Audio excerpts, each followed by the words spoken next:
Muy bien, bienvenidos a todos a este nuevo encuentro de día jueves. Espero todos se encuentren súper bien. Ya por aquí vamos llegando de nuestras actividades cotidianas, de nuestros trabajos, de todo lo que realizamos en el día a día. Bienvenidos entonces. Me voy a permitir compartir pantalla. Si quieren, me dejan por acá los mensajitos de dónde nos están viendo el día de hoy, de dónde se conectan. Por acá nos dicen Venezuela. Bueno, pueden ir dejando por aquí por el chat. Colombia, bienvenidos.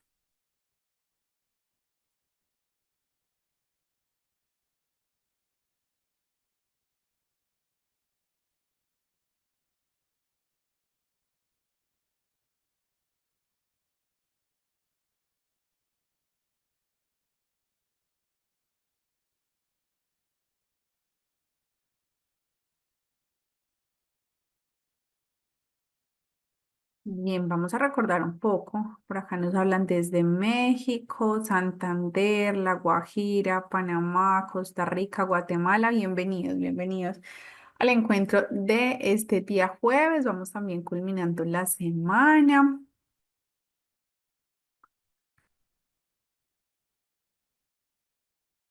República Dominicana, Argentina, muy bien, muy buenas noches para todos. Bueno, vamos a recordar un poco en qué quedamos el día de ayer, ¿cierto? Entonces, el día de ayer iniciamos por el abordaje de la inteligencia, el aprendizaje y la memoria. Antes de, hablamos de todo lo que tiene que ver con el sistema nervioso central y hablamos específicamente de las tres características de neuronas con las que se desarrolla todo el proceso que aborda el sistema nervioso central en concordancia con el sistema nervioso periférico, ¿cierto? Y la función que tienen cada una de las tres neuronas, motoneuronas, neuronas sensoriales y las interneuronas. ¿Listo? Vamos entonces a revisar por aquí que seguido de ello hablamos de inteligencia, aprendizaje y memoria. Entonces, en el encuentro anterior hablamos de inteligencia, entendiendo la misma como la capacidad que tiene el ser humano de adaptarse a las diferentes situaciones que tiene en su medio, en su entorno, en su contexto, a partir de la puesta en escena de unas habilidades, de unas herramientas, de unos procesos comunicativos, cognitivos, sociales, afectivos, motores. Y relacionamos la memoria y los tres tipos de memoria con los que nosotros contamos y desarrollamos a lo largo de nuestro proceso evolutivo. Entonces, acá especificamos que la inteligencia no tiene nada que ver ni con el tamaño de nuestro cerebro, ni con que una persona sea inteligente y otra no. Sabemos que son habilidades, ¿cierto? Un conjunto de habilidades, un compendio de habilidades que desarrollan las personas para ciertas actividades en específico.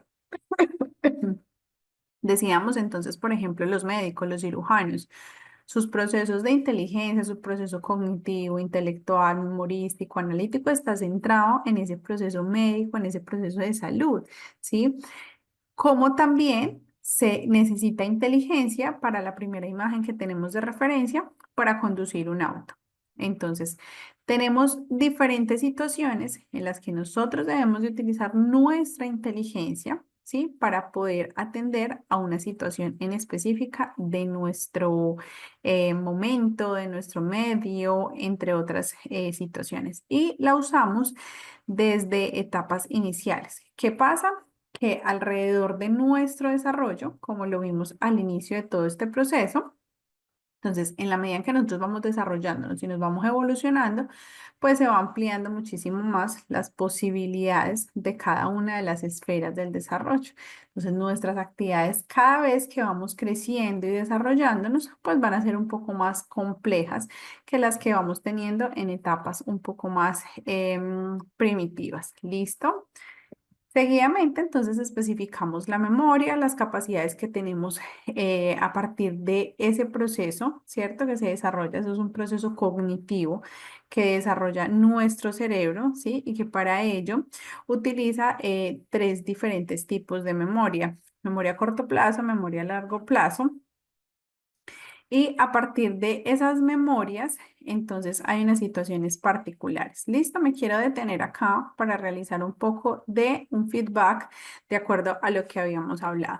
Quisiera que me recordaran a partir de ejemplos específicos. Recordemos que son cosas de la vida diaria, de la vida cotidiana, en la cual nosotros podemos referenciar los tipos de memoria que nosotros tenemos.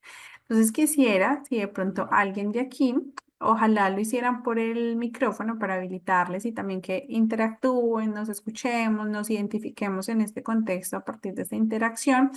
Y vamos a revisar. La memoria sensorial tiene tres características específicas. ¿Quién quisiera darme un caso o sí, un caso, una referencia, un ejemplo de la memoria icónica, de la memoria háptica y de la memoria ecoica? ¿Quién desea por aquí participar? Abro micrófonos para que puedan generar la participación. Un ejemplo de cada una, de cómo funciona este tipo de memorias y en qué actividades de nuestra vida cotidiana las podemos referenciar. Mónica, buena noche, bienvenida.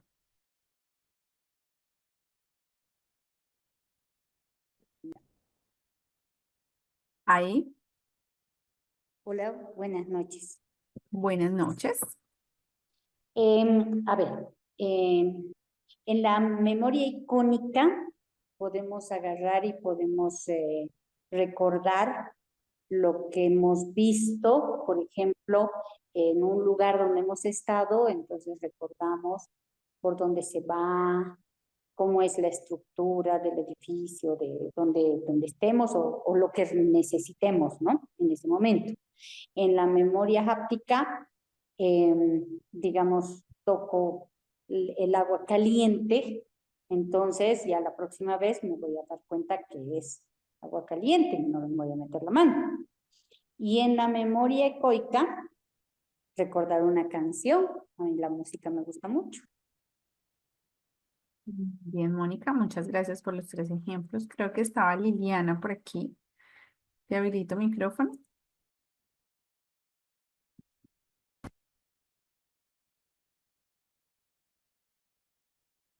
Omito mi participación, pues la persona aclaró muy bien el tipo de memoria sensorial. Eh, este tipo de memoria sensorial es la que más trabajo y es la que yo quería participar.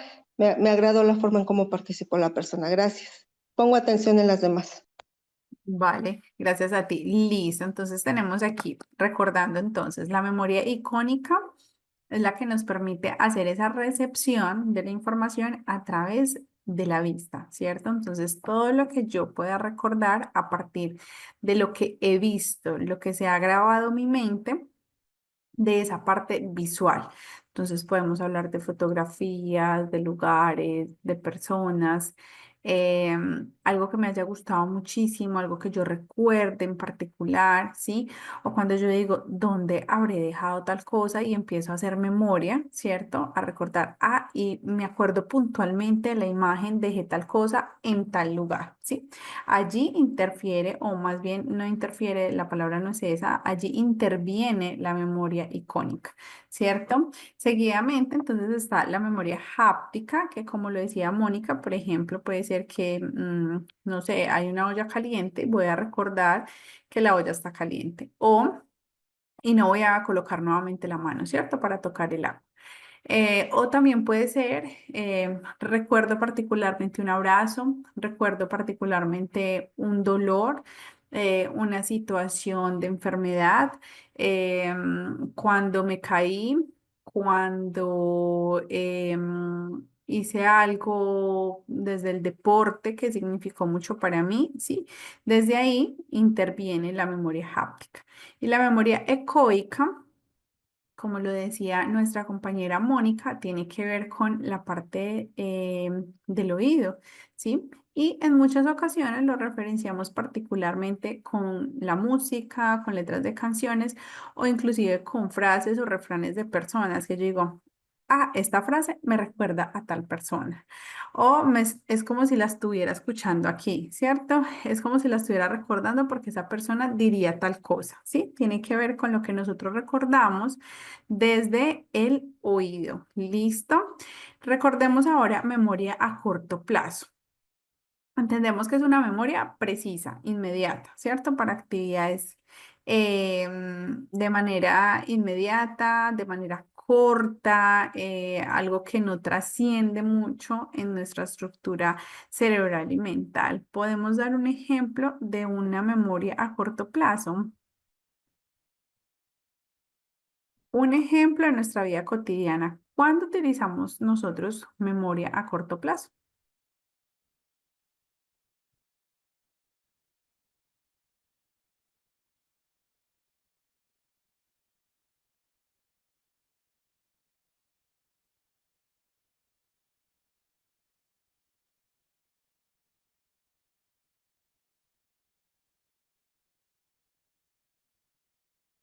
¿Cuándo hacemos uso de esa memoria a corto plazo? ¿Alguno de ustedes dentro de sus actividades diarias, Mónica?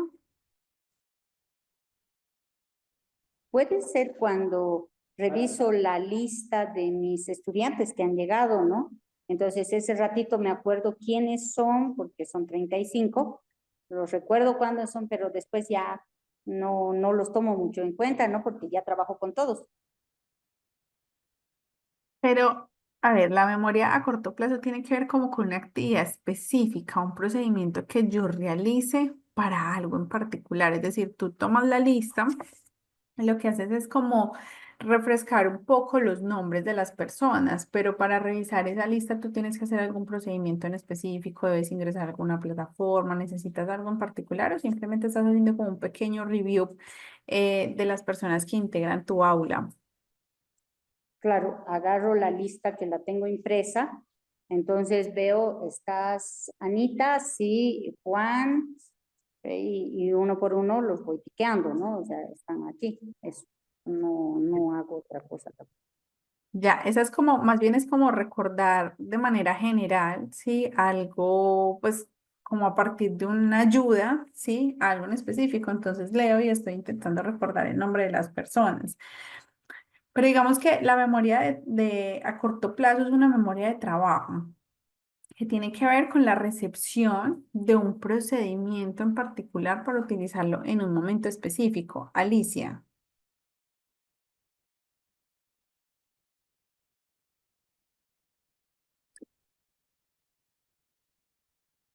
yo creo que ahí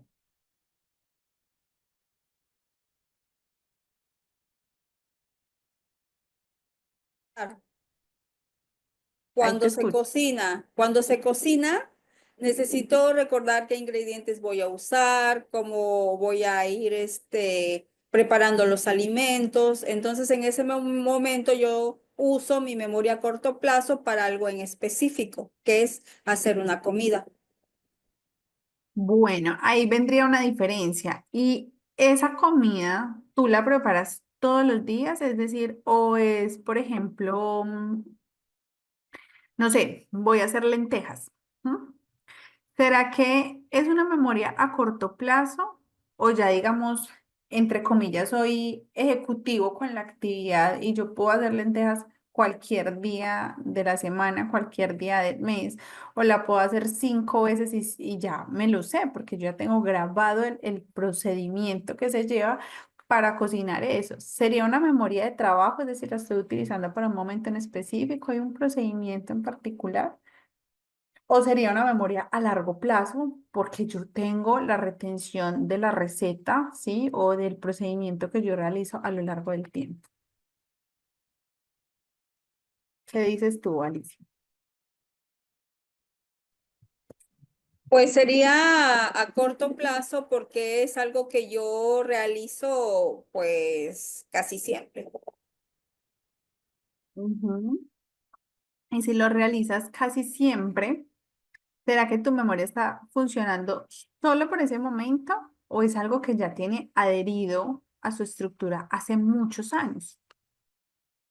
¿Cómo sería allí?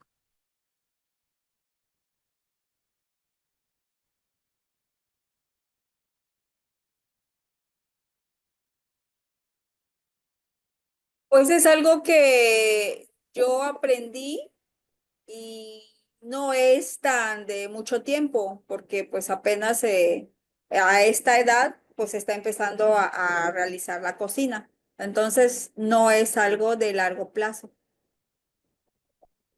Es decir, tú apenas estás aprendiendo a cocinar, ¿sí? Sí, así es. Ok. Bueno, ahí tendríamos que revisar muy bien como el ejemplo. Porque en este caso no sería una memoria a corto plazo, sino que es algo que prevalece sobre el tiempo. Quizás inicialmente, como tú lo refieres, dices, estoy aprendiendo. Entonces, en el momento en que aprendes, se convierte en una información a corto plazo, ¿cierto? Porque es en un momento específico, pero como la información va a trascender, ¿sí? A lo largo de tu vida, entonces se va a convertir en una memoria a largo plazo, ¿listo? No sería a corto plazo, sino que sería a largo plazo. Vamos a mirar por aquí. Mm, mm, Dilana. Buenas tardes a todos. Con respecto a la memoria de corto plazo, yo digo que es más bien algo que haya pasado en el momento y te pregunten sobre lo que acabó de suceder y tú puedas dar una respuesta o decir exactamente lo que pasó. Yo lo veo como corto plazo. El ejemplo que dio nuestra compañera lo veo más bien como una memoria de largo plazo, de largo plazo, porque ya es algo que fue aprendido. O sea, es como decir, la abuela o la mamá le enseñó a cocinar y ella está recordando los ingredientes o los procedimientos que ya la abuela le enseñó o la mamá le enseñó y eso no se le va a olvidar, eso le va a quedar para siempre porque ella siempre cuando va a hacer las lentejas, ella la va a hacer como se lo enseñaron. Por eso lo veo como a largo plazo. A corto plazo es como que lo hizo, pero después ya no se acuerda, ya no recuerda qué eran las cosas que le echaron, sino en el momento. O sea, en el momento si ella hizo la lenteja y al rato ya le pregunté, ¿qué le echaste? O vuélvelo a hacer, ya ella no sabe, porque ella borró lo que pasó en el momento. No sé si estoy bien. Perfecto, Dilana. Está ok la aclaración. Ujú. Es así. Ya se convierte en algo a largo plazo, ¿cierto? Porque yo ya me he memorizado el procedimiento y las puedo hacer en cualquier momento, ¿sí? Es decir, la receta como tal o, bueno, hay gente que tiene receta para ciertas comidas, pero digamos que en la cocina yo me vuelvo más procedimental, ¿sí? Yo sé que tengo que poner estos alimentos en el diario, pues que nosotros nos desarrollamos. Liliana.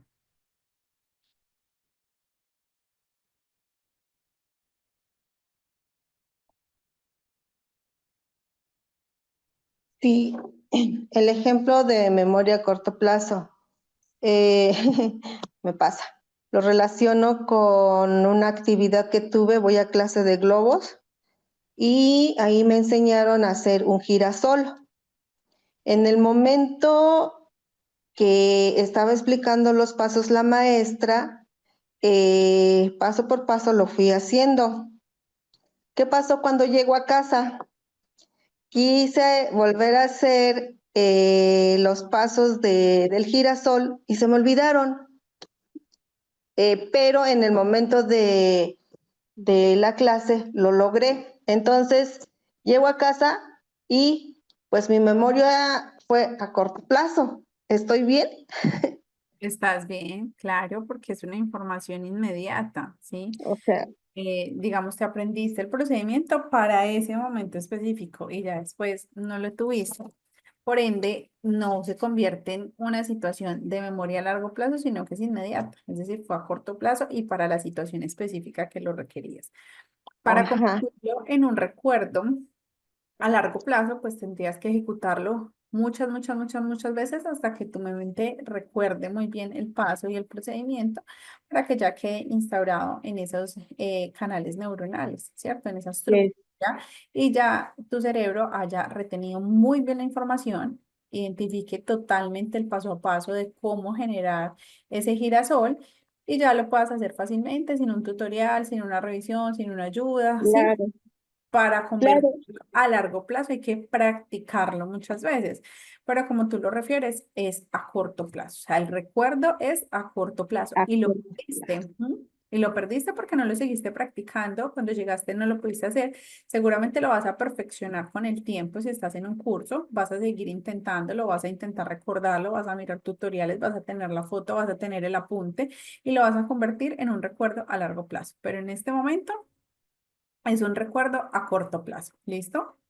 Claro que sí, y bueno, todo lo que mencionó usted así me pasó. Soy una persona de 51 años de edad y tuve que volver a repetir la flor, se me rompían los globos y todo, hasta que logré.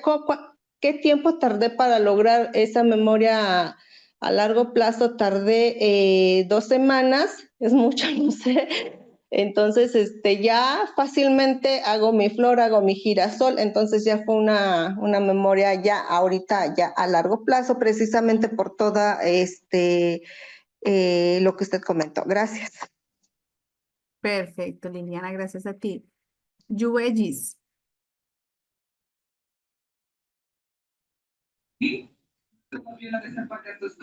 Buenas noches. buenas noches. Buenas noches. Bueno, yo diría un ejemplo de memoria a corto plazo. Podría ser que un amigo me dijese a mí, hazme un favor y anda a la farmacia y me compras el nombre de un medicamento que no va a ser para mí, sino para él. O sea, yo ese medicamento voy, lo compro, pues lo digo el nombre en la farmacia, compro el medicamento, se lo entrego a él, ya eso es algo que no me va a quedar, que no voy a recordar siempre porque no era de mi interés. Lo recordé en el momento que estuve en la farmacia. Creo que ese es un ejemplo de memoria a corto plazo, porque de pronto a largo plazo que fuera un medicamento mío que yo utilizara siempre, es algo que tengo que recordar constante. Sí, sí, tiene validez. Y tú estás diciendo algo muy importante, como no es para mí, como no lo necesito, como simplemente estoy haciendo un Ujú. favor, ahí es donde juega nuestro sistema de desarrollo emocional, ¿sí? Si no es para mí, si no me interesa, si no me gusta, si no me llama la atención, si no lo necesito, ¿cierto? Ujú. Mi estado emocional juega allí. Y si fuera de mi necesidad, ¿sí? O de alguien muy cercano, entonces ahí sí yo entraría Claro, como en juego esa parte emocional, mi estado emocional, porque yo voy a decir lo necesito, lo es requiero, lo cierto. necesito de otros, y de esa manera pues yo evocaría como la necesidad de recordarlo siempre. Ujú. Muy bien, Clara Inés. Buenas noches. Sí, es algo muy relacionado. Un ejemplo sería como cuando alguien le pide a uno el favor que por favor le marque un número de teléfono. Entonces le dictan a uno el número y pues uno lo marca y listo y ahí quedó. Eso no es trascendental para uno. O cuando uno está en una conversación informal, ¿no? Tiene que estar pendiente como para dar respuesta a lo que le están dando, pero pues es una conversación, digamos, informal que uno no tiene que retener toda la información para hacer algo después. Muy bien, lo del teléfono se relaciona un poco con lo que está diciendo Flora acá en el chat. Dice, cuando yo memorizo un número de teléfono para un momento en específico, una dirección, cuando yo de pronto necesito buscar alguna dirección a la que tenga que llegar o algo, y lo hago de momento, ¿sí? No lo hago a largo plazo. Muy bien. Y finalmente vamos a revisar, bueno, por aquí en el chat han escrito varias situaciones. Vamos a revisar la de Génesis. Dice, en mi caso, ¿será que abarcar memoria a largo plazo? Bueno, no sé ahí. En mi caso, ¿será que abarcar memoria a largo plazo? En el sentido que recuerdo muchas cosas, tengo 24 años y aún tengo recuerdos de ciertas actividades que hice cuando tenía 5 años. A veces me sucede que habla con alguien con quien crecimos juntas y esa persona me dice que ella no se acuerda y es algo como que, porque no, tú no te acuerdas? ¿Es bueno o malo? No es ni bueno ni malo, Génesis. Es que para ti fue quizás importante, son recuerdos válidos para ti, tú los estás evocando continuamente, es decir, los estás trayendo a colación en diferentes condiciones, en diferentes situaciones. Y precisamente el hecho de estar recordando, recordando, recordando es lo que le va a dar viabilidad a ese recuerdo en particular y lo convierte en un recuerdo a largo plazo. Aparte, si fue significativo para ti, fue algo que marcó tu adolescencia, fue algo que marcó tu niñez, para ti es importante, entonces lo vas a tener allí en esa memoria a largo plazo. Si, por ejemplo, fue algo particularmente personal, puede ser como una memoria episódica que yo tenga presente todo el tiempo o que estoy en una conversación y siempre lo nombro. Entonces el recuerdo está vigente, sí, lo estoy trayendo continuamente y de esa manera pues se puede instaurar en diferentes circunstancias, condiciones y mi mente no lo va a olvidar, mis estructuras mentales por el contrario lo van a seguir reteniendo allí. Vamos a mirar entonces memoria a largo plazo. Ya les acabamos de compartir uno desde la memoria episódica, ¿sí? ¿Quién me puede decir un caso particular de memoria episódica?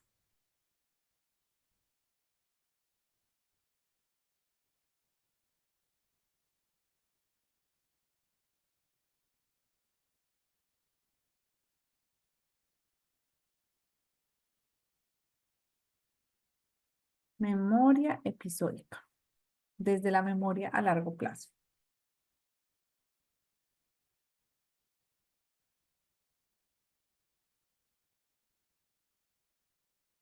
¿Quién nos da por aquí un ejemplo?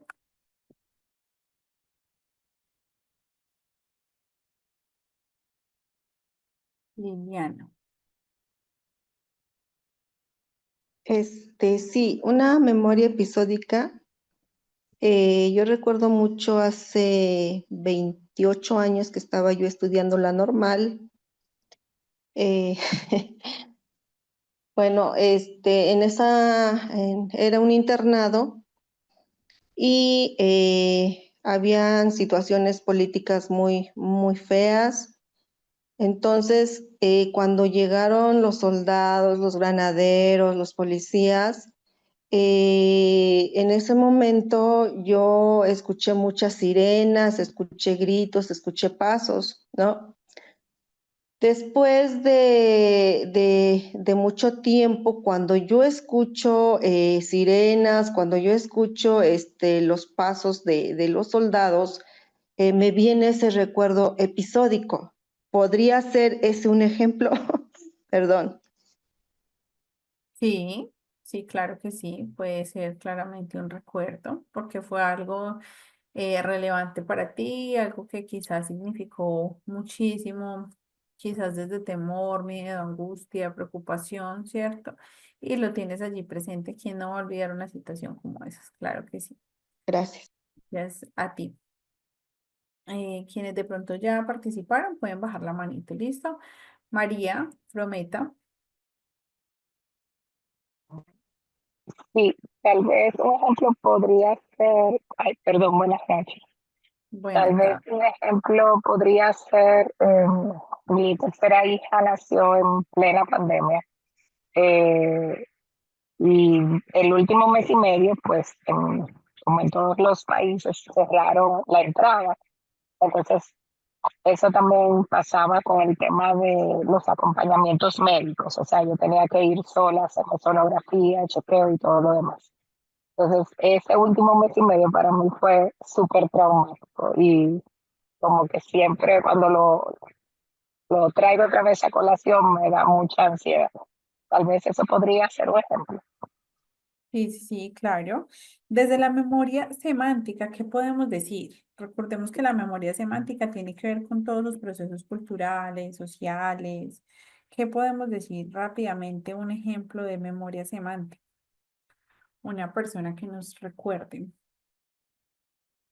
y que nos dé algún ejemplo en específico.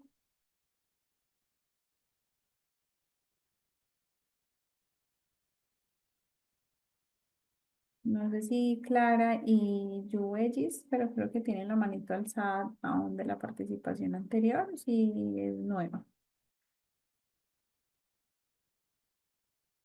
Memoria semántica. ¿Quién recuerda por allí algo en específico? ¿Algún evento social, algún evento cultural del que ustedes recuerden claramente? Mónica.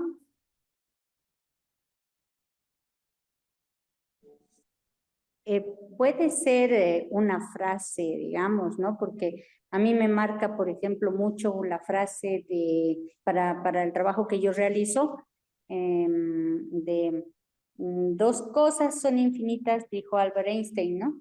El universo y la estupidez humana. Del universo tengo mis dudas.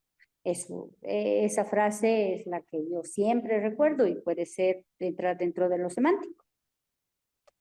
Sí, es válido. Muy bien, una frase en específica. Ujú. Y finalmente, desde la memoria procedimental, un ejemplo claro.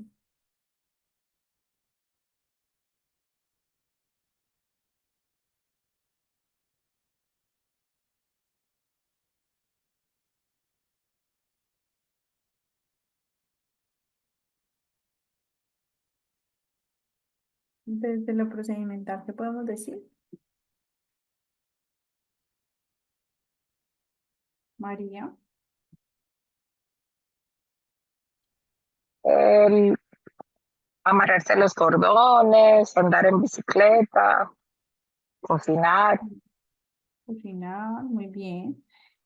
Ejemplos básicos, ¿cierto? Ejemplos de nuestra Sí, cotidianidad que hacen referencia específicamente a esa memoria que nosotros tenemos desde lo procedimental. Muy bien.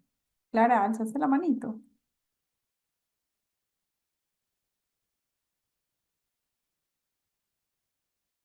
No, señora. Ah, ok, listo. Perfecto. Muy bien, continuamos entonces.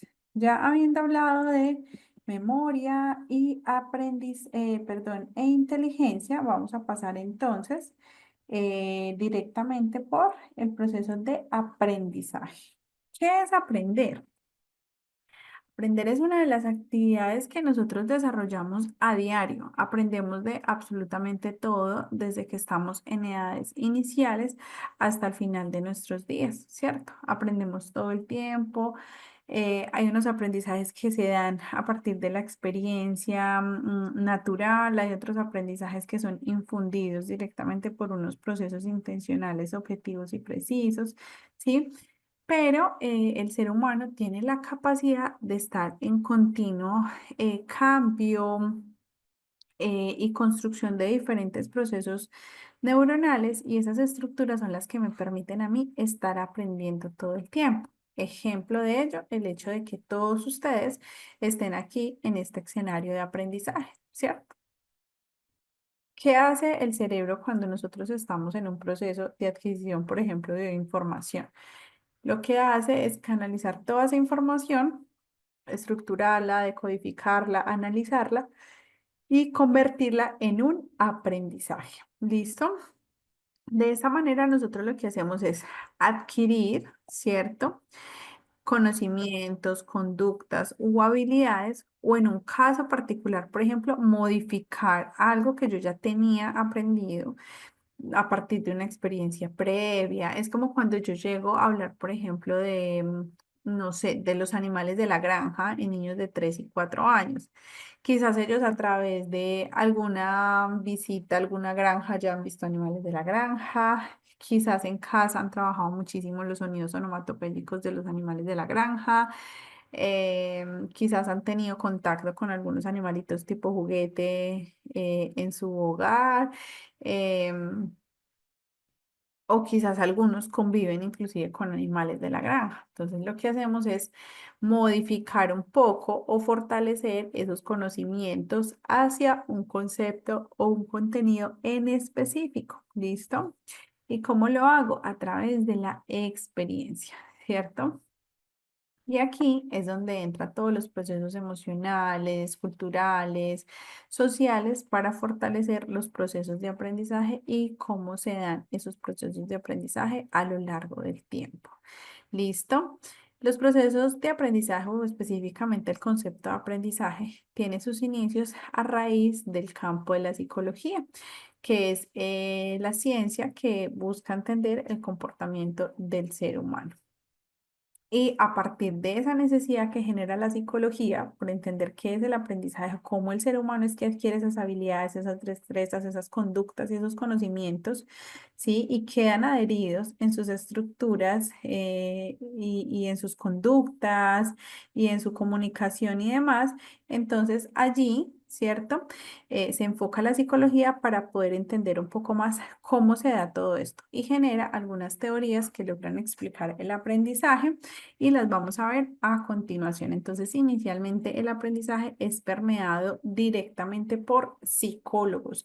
En este momento en nuestra historia, ¿sí? Y a partir de todo el proceso de educación contemporánea, más o menos alrededor del siglo XVIII, XIX, es donde se dan muchísimas participaciones de pedagogos, ¿cierto? Ya pasan, digamos, a un segundo plano los psicólogos y empiezan a hacer unos aportes un poco más profundos distintos pedagogos para potenciar el concepto mismo de aprendizaje y oxigenar un poco aquellas primicias que se tenían inicialmente y ampliarlas un poco alrededor de investigaciones, alrededor de diferentes procedimientos que nos llevan a comprender cómo aprende el ser humano y a través de qué lo hacen, porque desde el estudio de la mente identificamos ciertos procesos específicamente con las características neuronales, y todo el desarrollo cerebral.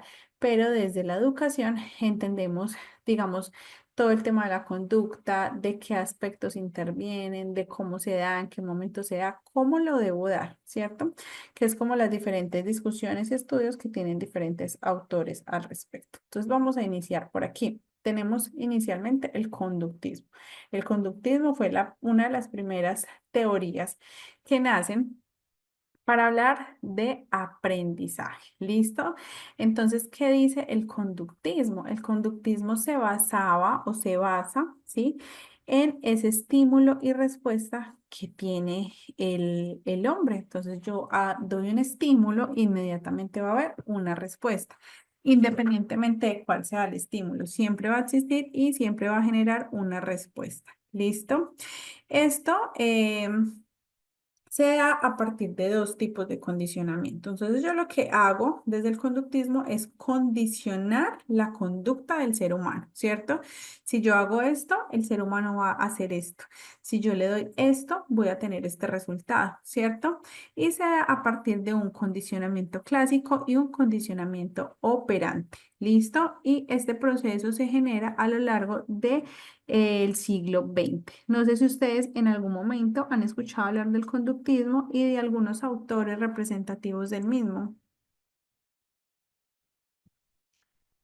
El conductismo, entonces, por su parte, tiene sus inicios con Pavlov, ¿sí? Pavlov inicia todo lo que tiene que ver con el condicionamiento clásico y realiza unos estudios directamente con animales. Esos estudios implican que haya un estímulo y una respuesta. Entonces, por ejemplo, con los animales, llamémoslo perros, ¿cierto? Que se pueden condicionar a un estímulo en particular. Entonces, yo le voy a enseñar al perro a sentarse, acostarse, ladrar, pararse, el truco que yo le quiera enseñar, pero cada vez que ese animal ejerza una acción, entonces yo le voy a dar un premio, ¿sí? Y de esa manera condiciono su comportamiento. Él inicia como toda la explicación de su teoría a partir del estudio con animales y dice, bueno, el cerebro humano también puede ser condicionado. Y de esta manera, entonces, va a haber un estímulo y una respuesta, ¿cierto? Y un acompañante a esa respuesta. Entonces, estímulo y respuesta. ¿Listo? Seguidamente está Watson. Aquí hay alguien en el chat que está preguntando. No se ve, profe, la diapositiva. ¿No están pasando? No. Regálame 2 segunditos. Revisamos aquí.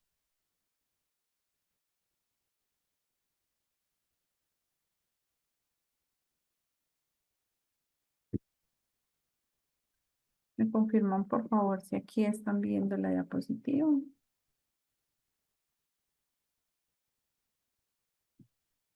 Y aquí cambiamos.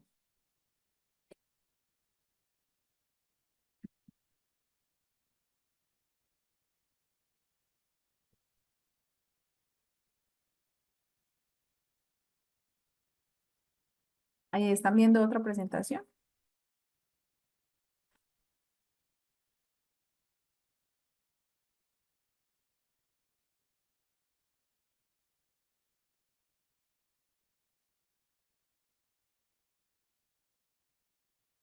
Por acá dicen que sí.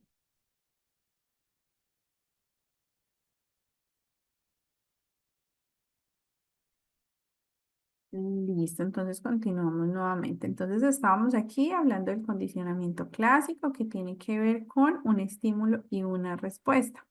Entonces hablábamos, por ejemplo, de algunos movimientos que yo le quiera enseñar a un animal o, por ejemplo, cuando yo le quiera indicar al animal que hay algo que ya está listo, ¿sí? ¿No me oyen?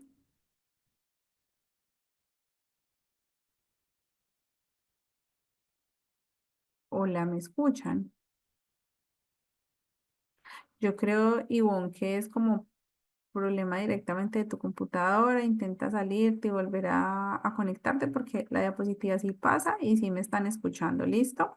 Entonces intenta revisar, pues, como volver a salirte, volver a entrar y lo mismo para Kaylee, porque dice que no se ve. Y aquí está precisamente la diapositiva. Listo, entonces continuamos aquí poniendo otro ejemplo. Cuando yo le quiero indicar al animal que ya es la hora de comer, ¿sí? Entonces puede que yo utilice una campana para que a través de un estímulo auditivo el animal entienda que es la hora de comer. ¿Y cuál será la respuesta del animal? Pues llegar al alimento, ¿cierto? Lo mismo pasa, digamos, con el ser humano. Entonces, lo que buscaba Pablo inicialmente, porque eran los primeros estudios que habían en ese tiempo y sobre los cuales podían entender un poco el comportamiento del ser humano, entonces hablaban de estimular al hombre, ¿cierto? Al ser humano, al individuo y condicionar su comportamiento. Entonces, se solicitaba algo y automáticamente debía haber una respuesta, ¿cierto? Para que el ser humano cumpliera con alguna de sus funciones. Pero los estudios de Pavlov se centraban inicialmente a partir del condicionamiento específico con animales, animales con los que se pudiera realizar pues como todo el tema del condicionamiento físico, ¿cierto? Entonces, llámese loros, llámese perros, en algunos casos gatos, lo que son las ratas o los hámsters, ¿sí? Que de hecho fueron como los primeritos en realizar como todo este tipo de ejercicios. ¿Listo? Y básicamente eso era lo que Iván Pablo manejaba, ¿sí? Entonces aquí hablaban de unas respuestas automáticas, ¿cierto? A un estímulo en particular.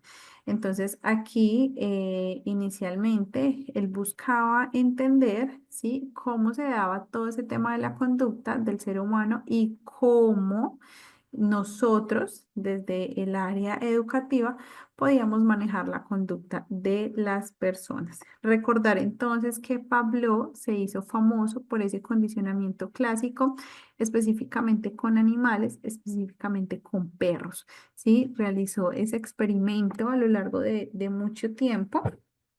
Y es una teoría que en este momento claramente ya no está vigente, o de pronto sí para los adiestradores de los animales y los que trabajan directamente pues como con toda la especie animal, pero directamente en educación nosotros ahorita mismo no condicionamos la conducta, ¿sí?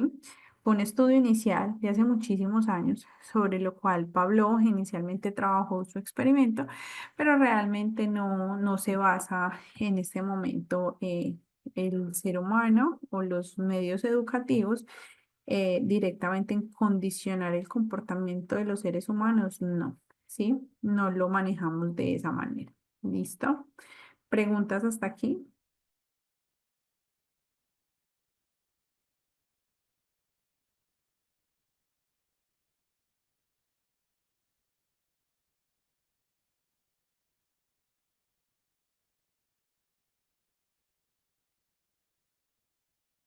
Listo, pasamos entonces a Watson, también uno de los psicólogos más emblemáticos en hablar un poco de la conducta, ¿cierto?, del ser humano.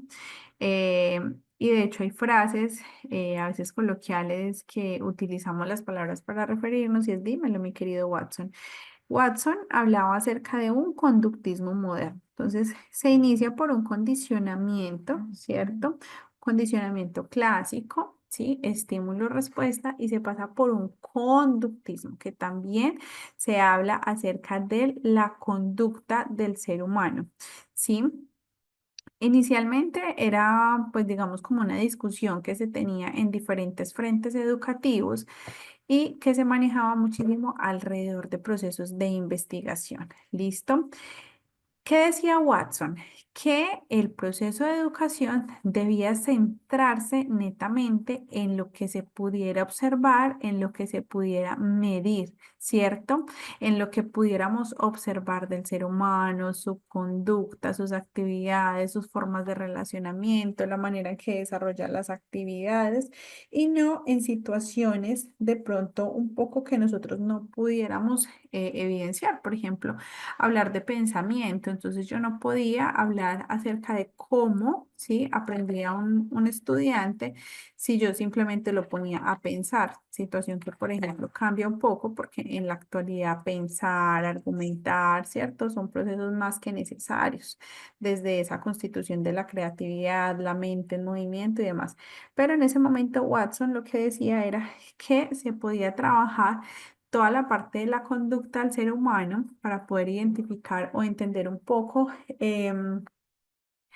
el proceso de aprendizaje, pero a partir de comportamientos observables y medirse. ¿Sí? Si no eran comportamientos observables y medibles, pues básicamente no se podía hablar directamente de un proceso de aprendizaje. ¿Listo? Por ejemplo, aquí Watson fue muy conocido por un experimento que hizo, ¿cierto? Llamado Pequeño Albert.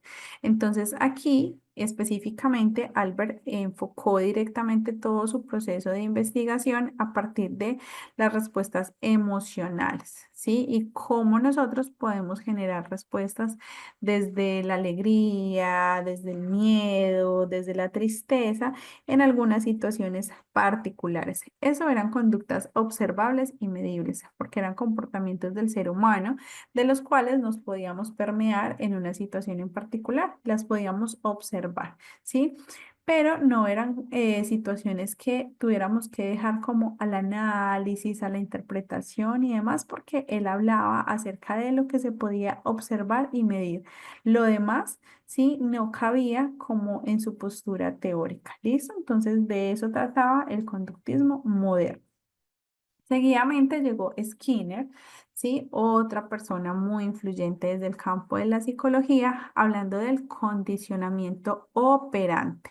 ¿Listo? Y en este caso ya empiezan, digamos, a tener un poco, perdón, más de fuerza las diferentes teorías o los diferentes estudios y las diferentes investigaciones. Porque, ¿qué planteaba Skinner particularmente? Que habían unas situaciones específicas del entorno que tenían prioridad o que venían teniendo alguna interacción con los procesos de aprendizaje. Entonces, Skinner en particular hablaba de la influencia del entorno, ¿cierto? Entonces hablaba de los relacionamientos, de las interacciones, relaciones familiares, procesos de comunicación, actividades cognitivas, mentales y todos los estímulos que se recibieran a través del contexto en el que cada persona se encontraba. Y de esta manera, entonces la conducta se iba modificando, ¿cierto?, a lo largo de los diferentes estímulos que tuviera y de esa influencia del entorno. Entonces, a partir de ello se hablaba de un reforzamiento que tenía que ver con, en algunos casos, con un castigo. Entonces, vamos a reforzar esta conducta porque no está bien y quizás para que se modificara se utilizaban castigos. Habían conductas que se extinguían, ¿cierto? Y habían algunos procesos para reforzar ciertas conductas que sí de pronto debían ser viables, más aplicables y demás.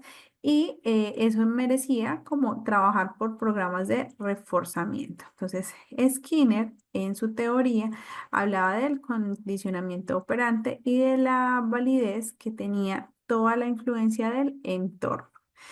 Thorndike hablaba del conexionismo, ¿sí? Y precisaba que nosotros, digamos, lo que aprendíamos directamente a partir de todo lo que nosotros recepcionábamos por los órganos de los sentidos. Entonces, se generaban unas situaciones particulares a partir de todo lo que yo podía recibir, percibir, decodificar y entender desde los órganos de los sentidos, ¿cierto? Y de esta manera se generaban unas conductas, ¿sí? Entonces, todo tenía que ver con las conexiones, ¿sí? Que se generaban o que se generan, perdón, que se generan a nivel neuronal y cómo estas conexiones se establecen a partir de todos los estímulos que yo recibo de mi entorno y cómo utilizo esta información para poder generar un proceso de conducta y para poder generar un proceso de aprendizaje. ¿Hasta aquí vamos bien? ¿Tienen alguna pregunta?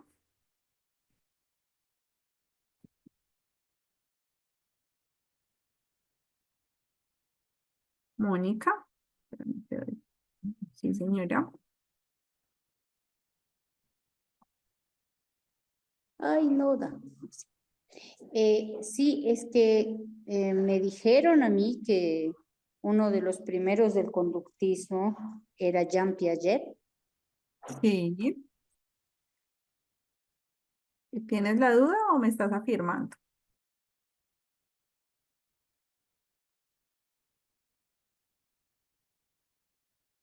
Nos hizo Mónica.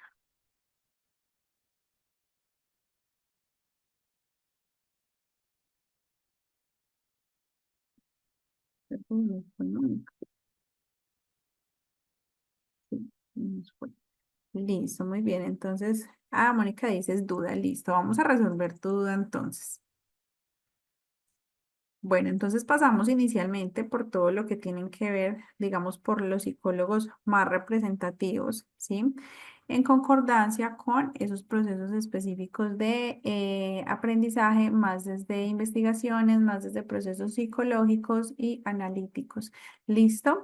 A hoy claramente, pues estos procesos, digamos que tienen cabida en la medida en que yo genero, por ejemplo, un proceso de investigación, en el momento en que yo estoy generando un proceso de acercamiento a la información, entre otros, ¿cierto? Pero realmente este tipo de procesos a hoy no deberían utilizarse porque sus métodos son bastante obsoletos, ¿cierto? Y en teoría nosotros hoy entendemos que yo no puedo condicionar el comportamiento de un niño a partir de un estímulo y una respuesta.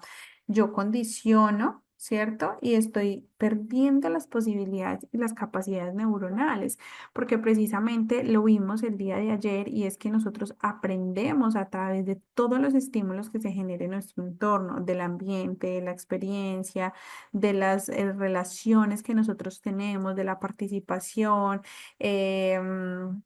De esa calidad de procesos también que yo lleve. Entonces, pues si hablamos de este tipo de procesos, entonces, pues digamos que nos estaríamos devolviendo un poco en el tiempo. Entonces, vamos a mirar por aquí.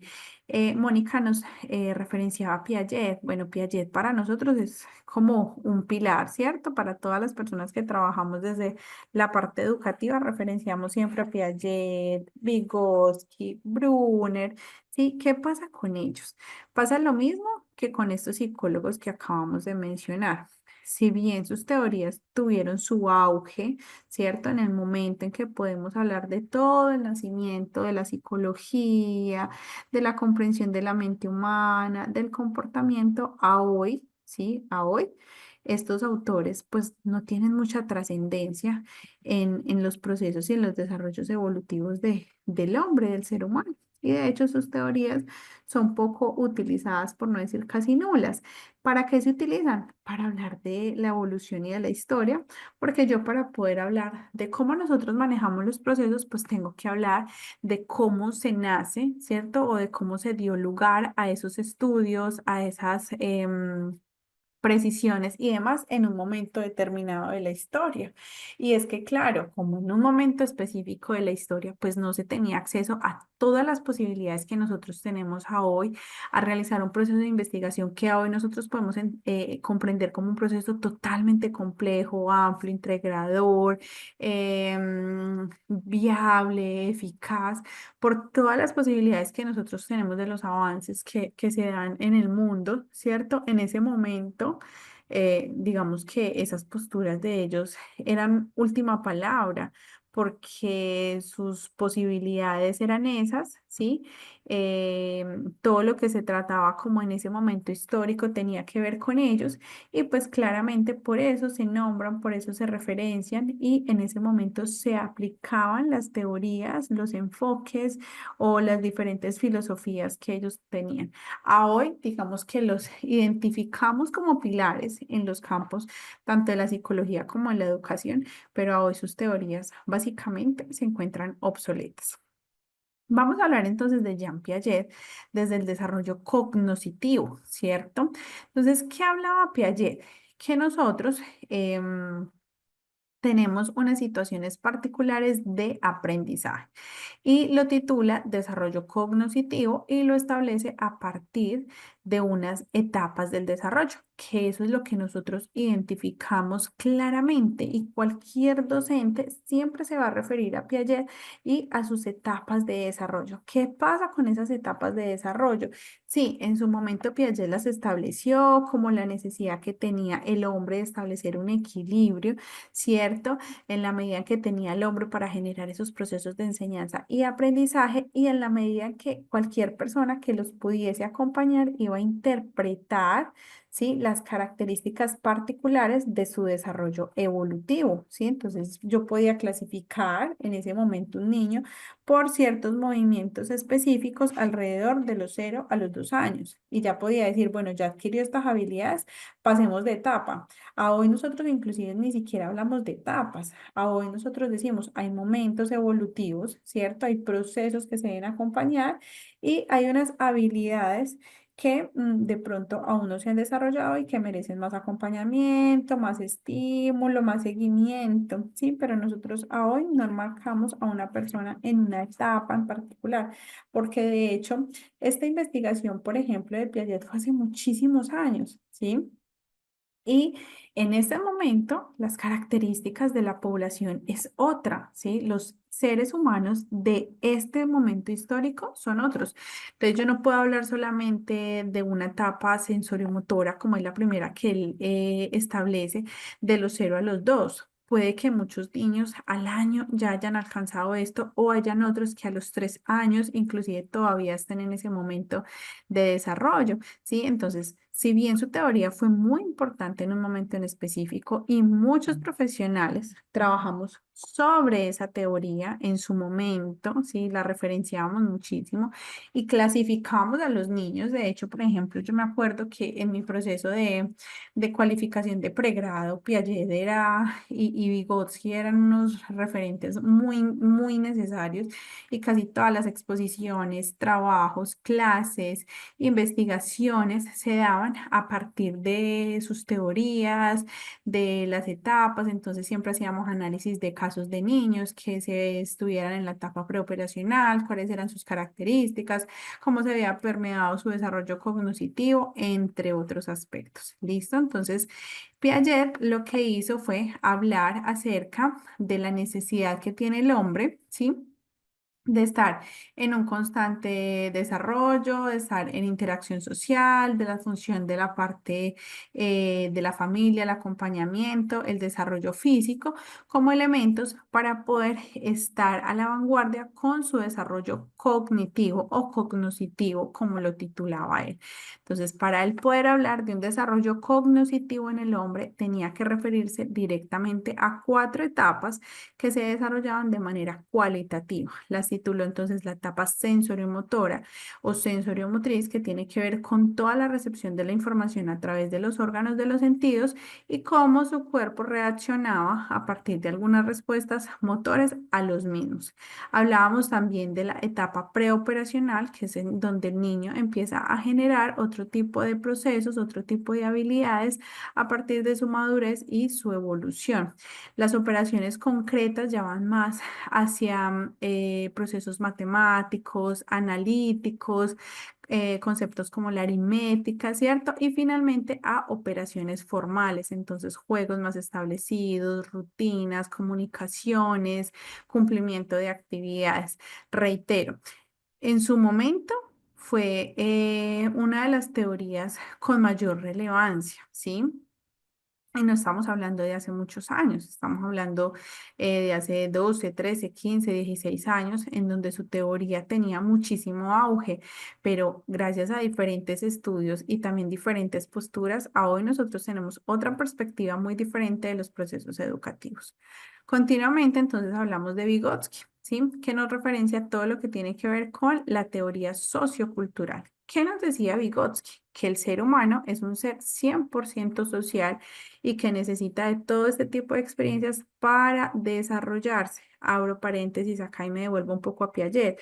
Entonces, a partir de lo que planteaba Piaget, se daba todo lo que tenía que ver con el aprendizaje. Entonces, el hombre aprendía cuando pasaba de una etapa a otra y cuando alcanzaba como todo lo que involucra una etapa, entonces podríamos decir que de los 0 a los 2, si alcanzó todo lo que Piaget proponía, entonces ya se generó un proceso de aprendizaje y podía pasar a la siguiente etapa, ¿cierto? Nosotros hoy decimos que el ser humano tiene diferentes momentos y periodos de desarrollo, ¿sí? Pero no nos enmarcamos en que si no lo adquirió, no puede, digámoslo, pasar a otra etapa y entonces decimos no ha adquirido un aprendizaje. Claramente ya ha adquirido otro tipo de aprendizajes. Hay unos que le costarán un poquito más y sobre ellos hay que hacer un proceso de acompañamiento.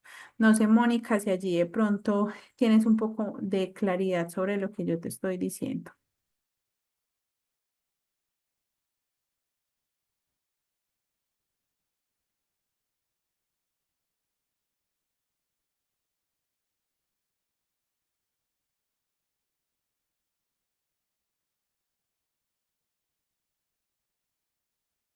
Mónica dice que ok, listo, muy bien. Entonces pasamos nuevamente por Vygotsky. Entonces, ¿qué nos decía Vygotsky? Vygotsky también fue un psicólogo, Piaget también, ¿cierto? Y Vygotsky daba propiedad y cabida a todo lo que tiene que ver con los procesos sociales. Entonces, él decía, si un hombre está en socialización, en interacción, en participación, sostiene unas muy buenas relaciones con las personas de su entorno, entonces va a poder desarrollar todo tipo de procesos y uno de los enfoques de Vygotsky era el lenguaje, ¿cierto? Y postuló una teoría que se trata de la teoría del desarrollo próximo. Entonces, el que decía que si el ser humano estaba en todo tipo de procesos culturales y sociales, entonces iba a desarrollar muy buenos procesos de aprendizaje y los iba a desarrollar con mayor facilidad porque el hecho de estar en interacción, el hecho de permearse de la cultura, de la parte histórica, de la parte social, le iba a permitir adherirse un poco más fácil a diferentes procesos particulares, ¿cierto?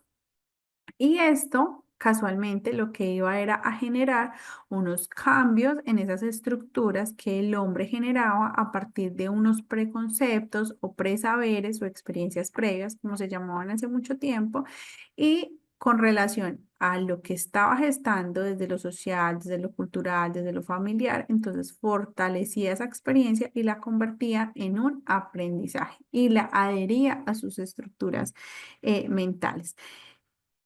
Adicional a ello, entonces postula la zona de desarrollo próximo, que tiene que ver con lo que el hombre es capaz de hacer solo, ¿sí? Hasta llegar, perdón, con lo que el hombre es capaz de hacer con un acompañamiento hasta llegar a la realización de una actividad por sí mismo. Entonces, si bien habla de la necesidad que tiene el hecho de que hayan personas acompañando un proceso evolutivo, una actividad en específica.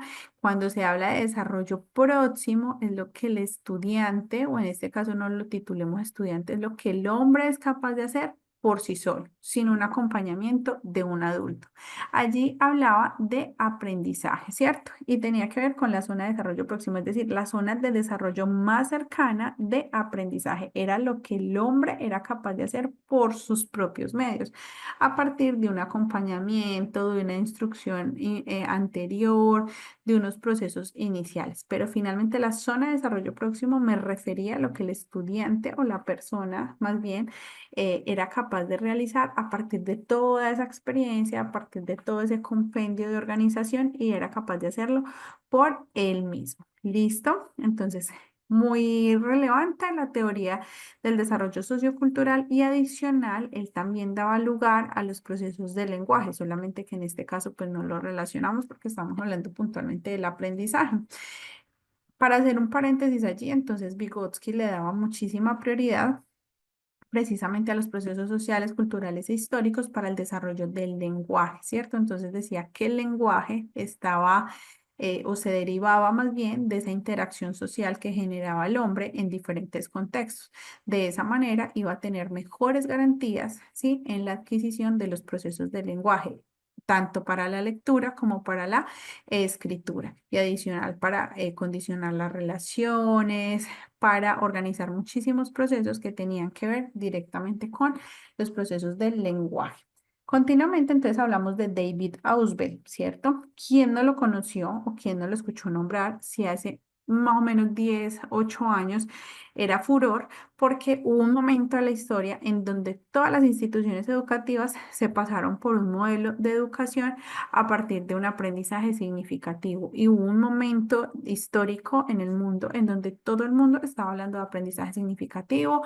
Esta actividad genera un aprendizaje significativo, este colegio maneja un modelo de aprendizaje significativo, y todo se empezó a centrar en el aprendizaje significativo. No sé si ustedes lo tienen allí presente, si lo recuerdan, o si de pronto pues lo han escuchado, pero no recuerdan que hace más o menos 9, 10 años era un auge, ¿cierto? David Ausubel era muy nombrado precisamente porque se iba saliendo un poco de lo tradicional y se iba hablando más desde lo contemporáneo. Y ellos finalmente vienen siendo autores contemporáneos para hace 10, 8 años, ¿cierto? Sobre los cuales se manejaban muchos procesos. Entonces, ¿qué decía David Ausubel? Decía que el ser humano aprendía de manera innata por la experiencia. ¿Sí? Volvemos al caso de cuando yo digo voy a enseñar los animales de la granja que puse hace un momento. Entonces puede que el niño ya haya ido a una granja, el niño haya visto animales de la granja, el niño tenga peluches o juguetes de animales de la granja, el niño haya escuchado los sonidos onomatopéyicos de los animales de la granja. Quiere decir que yo no le estoy enseñando nada nuevo al niño, ¿sí? Cuando yo le digo, mira, vamos a ver los animales de la granja, y coloco una imagen, lo que nosotros llamamos guía, fotocopia, y ven y la pintas, y te voy a enseñar de qué color es el marrano o el cerdo, te voy a enseñar qué sonido hace el pato, ¿cierto? El niño está perdiendo toda la capacidad de aprendizaje cuando yo realizo ese tipo de actividades, desconociendo, ¿cierto? Que el niño ya tiene un conocimiento previo. Entonces, ¿qué buscaba David Ausubel? Darle vida a ese conocimiento previo, es decir, preguntas.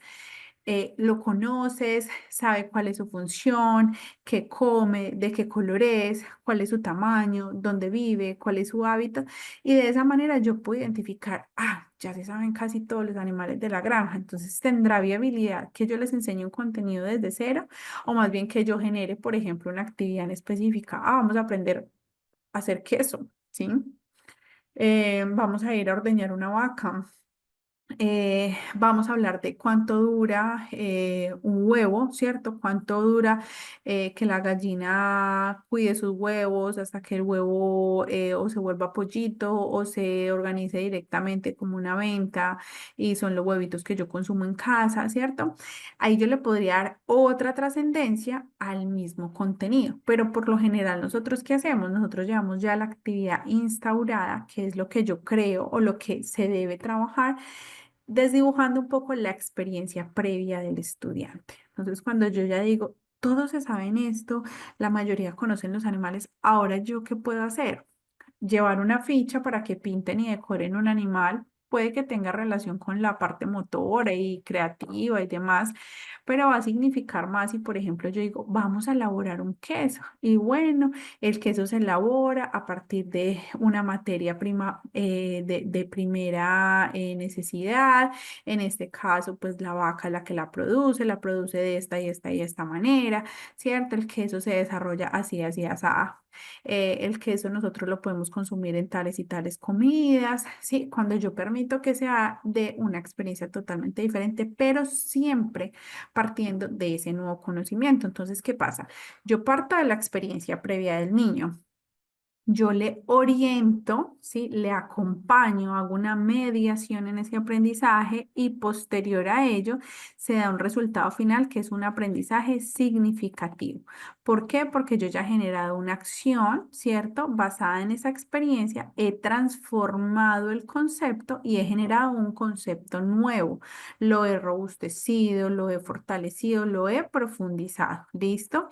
Y a partir de esas acciones que yo he desarrollado, pues se construye un aprendizaje totalmente nuevo y es allí donde nosotros quizás en este momento histórico hablamos de reaprender, de oxigenar, de transformar, ¿cierto? En ese caso se decía que se modificaba todo lo que tenía que ver con los aprendizajes y la adquisición de los mismos. ¿Listo? Entonces aquí, por ejemplo, esa postura de David Ausubel es muy importante porque yo estoy partiendo de lo que sabe mi grupo, de las necesidades de mi grupo, de lo que realmente quieren abordar, porque yo voy a empezar a preguntar, bueno, ¿y qué te gustaría saber?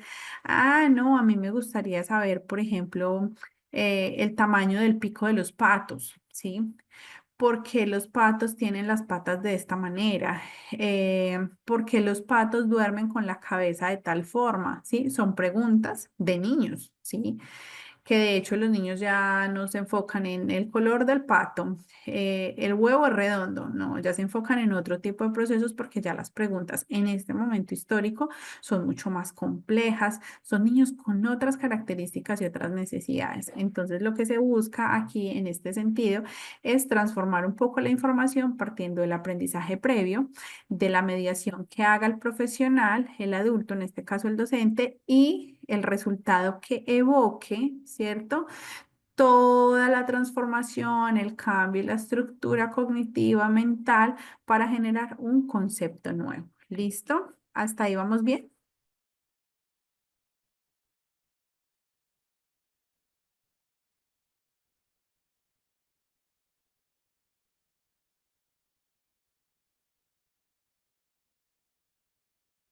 Ahí estamos bien. Por el chat o por aquí me pueden decir. Listo. Muy bien. Y finalmente, para hablar acerca de comprensiones relevantes, ¿cierto? Del aprendizaje, entonces hablamos de Brunner, ¿sí? Brunner nos habla del aprendizaje por descubrimiento. ¿Qué se busca a partir del aprendizaje por descubrimiento? Que el adulto, ¿sí? Tome un rol de acompañante y de mediador, pero no de la persona que tiene como la utilidad en el 100%. Algunos de ustedes recuerdan el programa llamado El Chavo del Ocho. Me pueden decir por acá en el chat, sí, sí, sí, sí, sí, o no, no, no, no, no, para yo poderles dar como el ejemplo específico en este caso. Listo, acá hay varios que me están diciendo que sí. Recordemos, situémonos en ese programa en particular, en el aula de clases del profesor Girafales. Y el lugar donde se hacía el profesor Girafales, si lo recordamos, era como un peldaño más alto que el de sus estudiantes, ¿sí? Entonces, siempre el lugar del docente estaba más arriba y el de los estudiantes más abajo, ¿sí?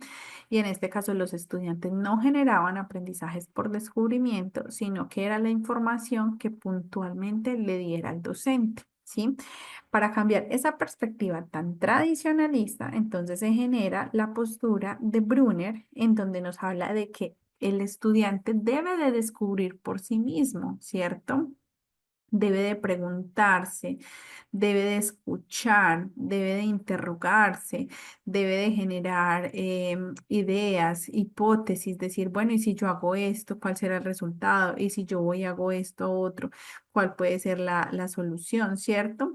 Y de esta manera, entonces, genera un aprendizaje diferente, genera entornos y ambientes de aprendizaje y ellos mismos dan solución a problemas, dan propuestas a casos, generan una participación mucho más activa porque el mismo estudiante es el que está buscando lo que quiere descubrir y no es el docente el que está indicando qué es lo que debe hacer o qué es lo que debe descubrir o qué es lo que tiene que aprender, sino que se parte de esas necesidades, de esos intereses y de que el mismo estudiante sea como el que proponga, ¿cierto? Lo que quiere, lo que desea, de qué manera lo quiere y cómo le gustaría aprenderlo. ¿Listo? Hasta aquí preguntas, dudas, inquietudes.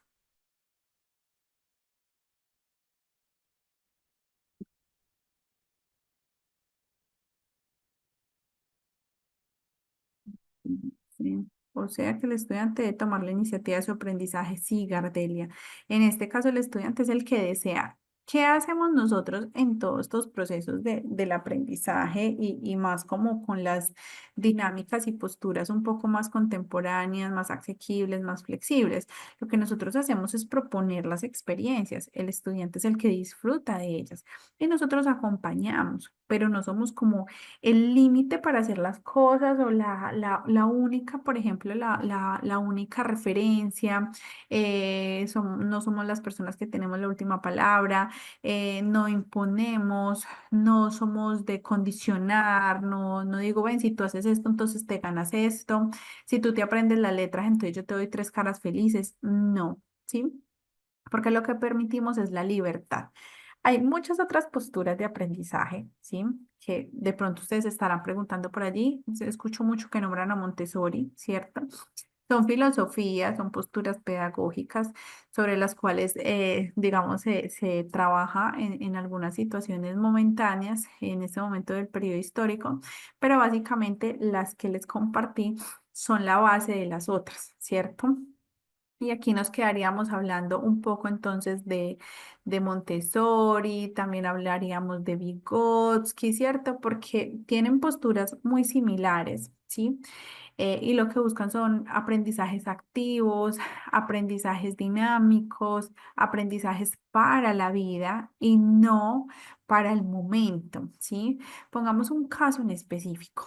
Hay unos conceptos que nosotros debemos aprender, ¿cierto?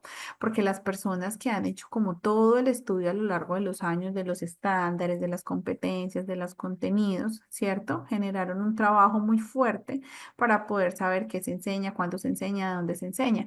Pero a hoy, sí, con tantos cambios y con tantas transformaciones del mundo, evidenciamos que hay muchas cosas que nosotros no estamos necesitando y que le estamos dando un aprendizaje descontextualizado al estudiante.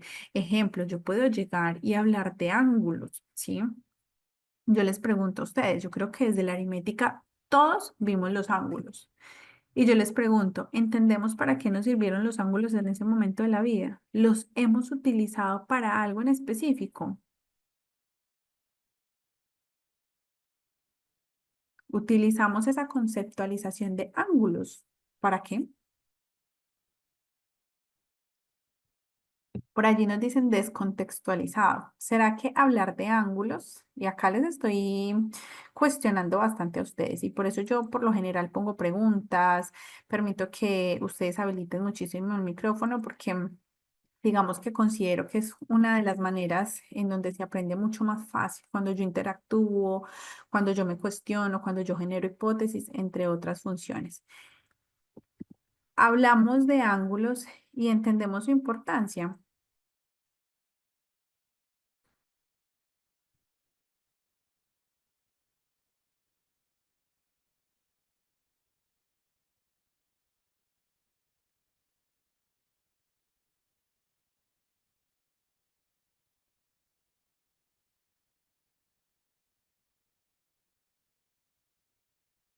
Por acá, María. Yo creo que no sé, no sé si esto es lo correcto, pero entiendo que por donde nosotros miramos siempre hay un ángulo de algún tipo. El tema es que siempre estamos como fijos en una sola dirección, básicamente, y no vemos que podemos tener para una misma situación diferentes soluciones. No sé si tenga que ver por ahí. Sí, sí, claro, nosotros estamos permeados por diferentes ángulos. La pregunta es puntual, chicos. Cuando nosotros abordamos digamos, ese concepto, ¿sí?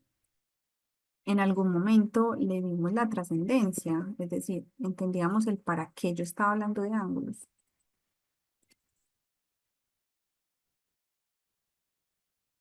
¿Qué dicen ustedes? O bueno, cambiemos el tema para que participemos un poco más.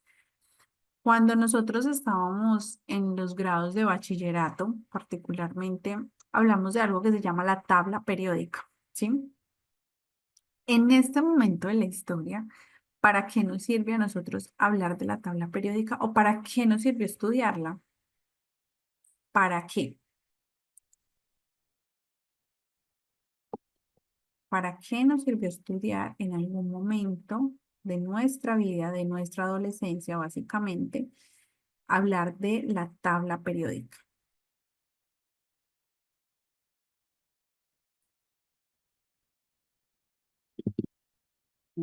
¿Alguien por ahí? ¿Será que lo utilizamos? ¿No lo utilizamos? En este momento nosotros utilizamos la tabla periódica. Mónica, Ahora sí. Sí, utilizamos la tabla periódica para llenar crucigramas. ¿para qué?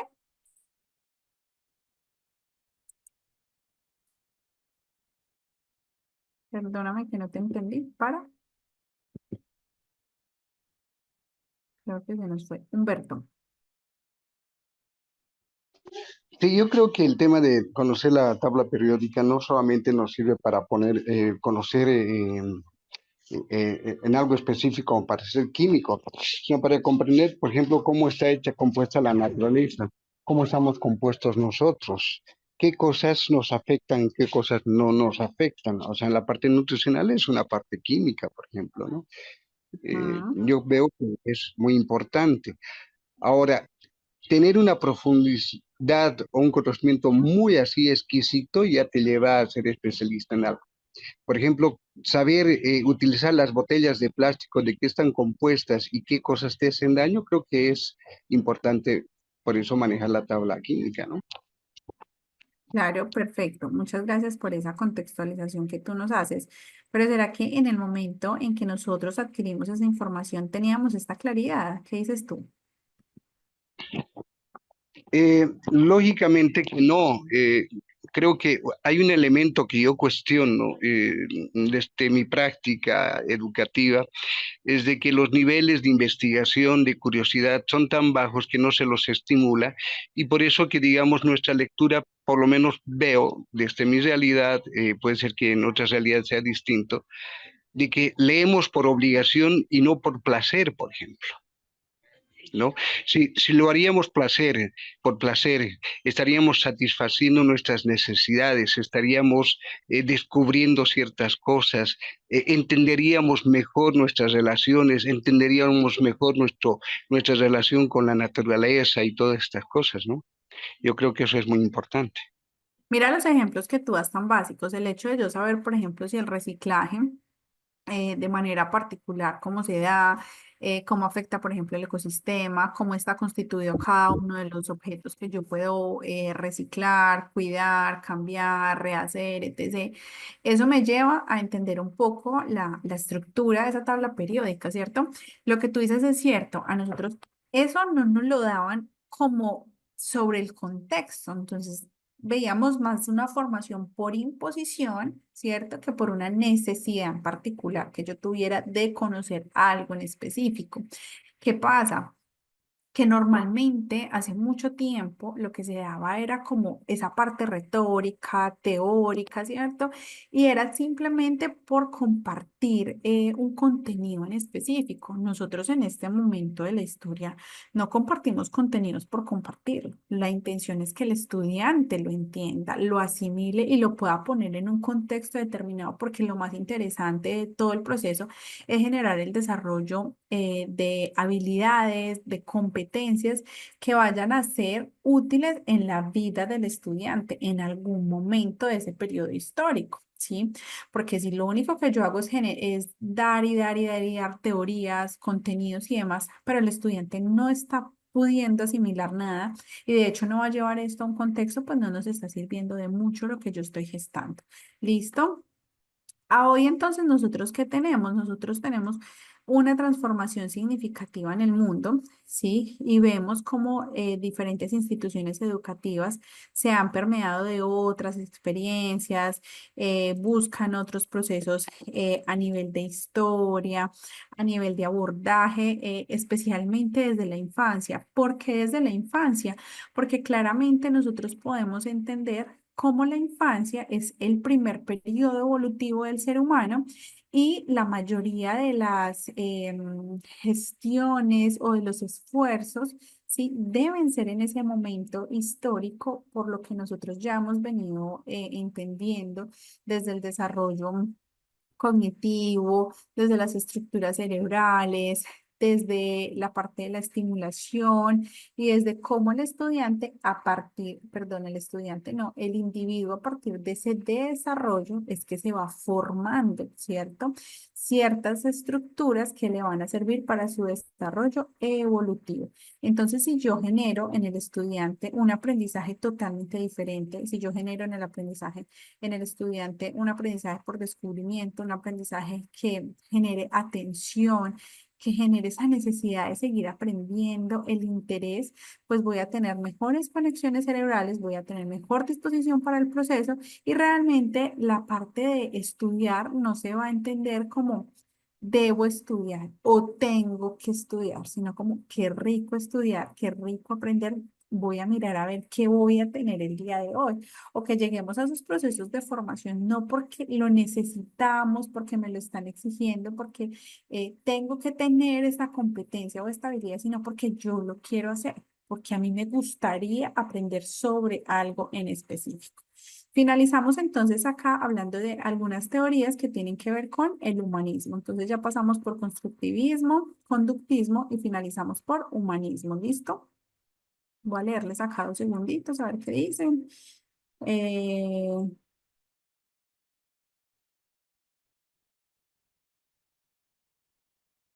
mira lo que dice Flor, por ejemplo, dice que en esa época pues no se trabajaba sobre un trabajo en el contexto, pero que si fueran prácticas le hubiera gustado mucho participar de ellas, claro. De hecho, los ejercicios prácticos son lo que en este momento llama mucho más la atención, que nosotros podamos estar en interacción con el contexto, en diferentes escenarios, porque hoy entendemos que el aula se queda corto para generar una experiencia de aprendizaje. 4 paredes limitan absolutamente todo, ¿sí? Los espacios abiertos, de hecho, el tema de tener pupitres, el hecho de no poder generar cambios en el escenario, de no poder generar un trabajo colaborativo, trabajo en grupo y demás, está limitando las posibilidades del estudiante, ¿sí? Y nos pone como nuevamente en tiempos antiguos, ¿sí? Y nos muestra una evolución en todo lo que se da actualmente en diferentes entornos en los que nosotros nos desarrollamos. Todo lo debemos evaluar. Sí, es cierto. Todo debe ser evaluado. Más que como es de la palabra evaluar, es de la palabra retroalimentar, ¿sí? Generar un feedback para todos los participantes, tanto para el docente como para el estudiante, para saber en qué estamos, cómo vamos, qué tenemos que mejorar, cómo podemos fortalecer, qué estrategias hay que robustecer, ¿cierto? Eh, Muy bien, por acá dicen que solamente se preocupaban por aprobar un curso, básicamente nos tocaba por obligación alcanzar como unas notas, unos números, unas letras para aprobar, ¿cierto? Para pasar. Y muchas veces decíamos, no aprendí nada, aprendí memorísticamente para el momento, porque hace mucho tiempo, de hecho, el tema de los apuntes, el cuaderno, el transcribir del tablero, el estudiar puntualmente la palabra, el tema o algo así, era lo más importante en este momento de la historia. Eso ha pasado a un segundo plano, no quiere decir que no utilicemos el cuaderno, los apuntes, el transcribir, son necesarios, ¿sí? Porque es la manera en que le ayuda a mi cerebro a retener la información. Pero vemos cómo a hoy hay otro tipo de prácticas en donde podemos generar los mismos procesos, pero a partir de diferentes experiencias. Decían que, por aquí en el chat, apenas los estoy leyendo, decía que no tenía funcionalidad el conocimiento, muy cierto, y perdimos muchísimas experiencias precisamente, pero también tiene que ver por la formación que tenían en ese momento los docentes, ¿sí? Era el tiempo en cómo se daban los procesos y cómo funcionaban los sistemas educativos. Era ese el auge en ese momento y sobre esa estructura se debía desarrollar todo el proceso que se estaba trabajando en las diferentes instituciones educativas. Ajá, es generar intención para adquirir la información, claro. Y hay muchísimas maneras en yo disponer al estudiante para que genere otro tipo de experiencias. Bien.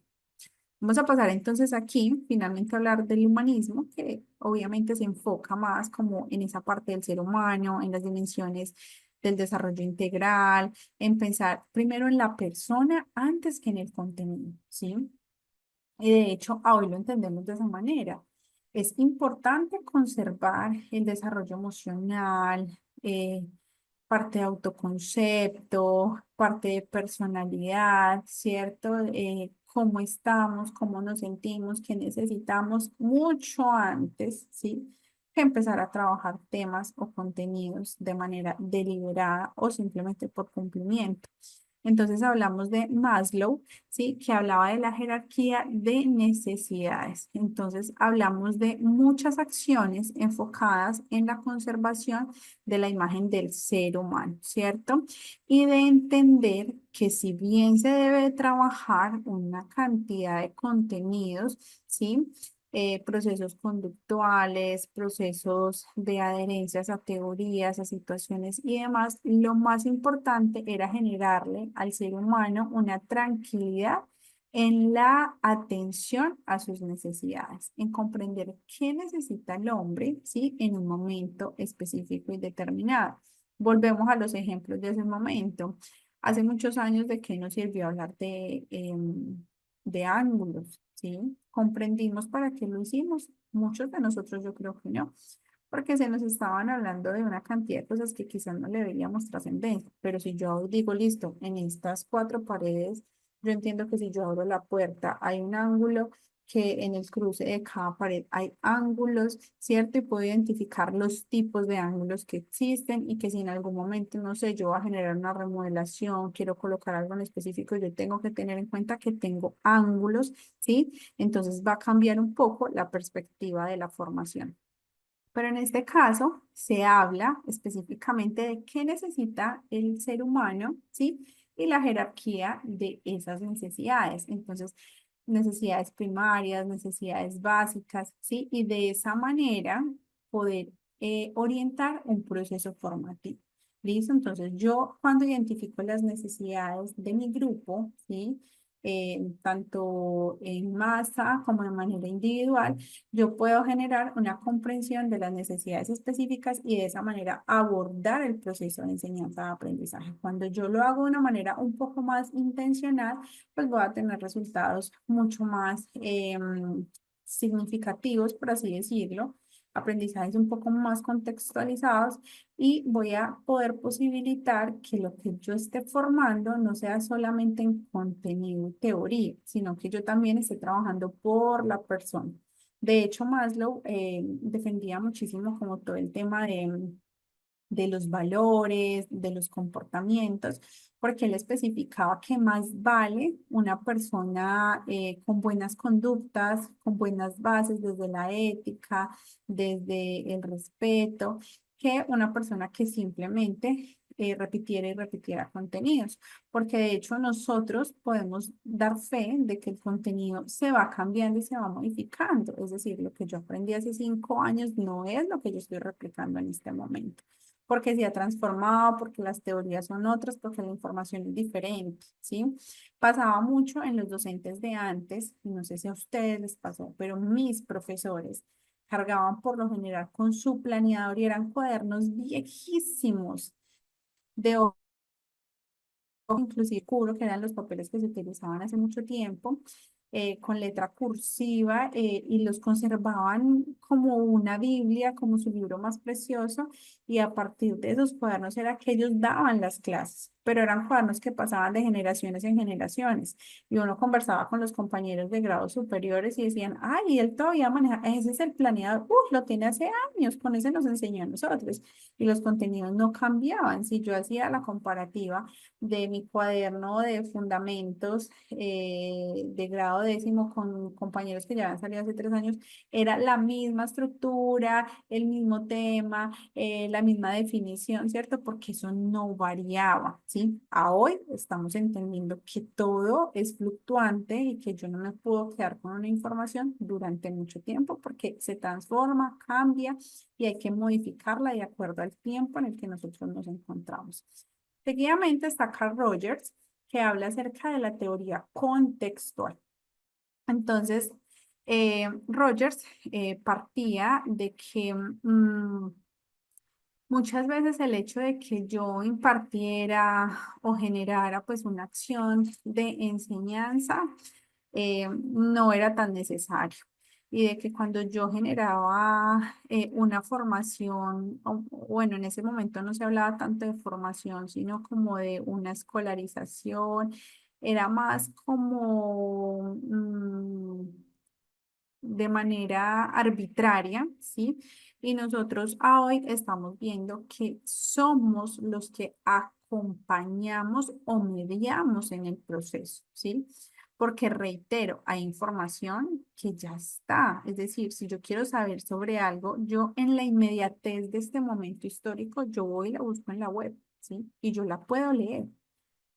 Y puedo, no sé, generar un mapa mental, un organigrama, leer muchas veces, revisar la bibliografía. Yo puedo generar un proceso de aprendizaje desde una postura autodidacta.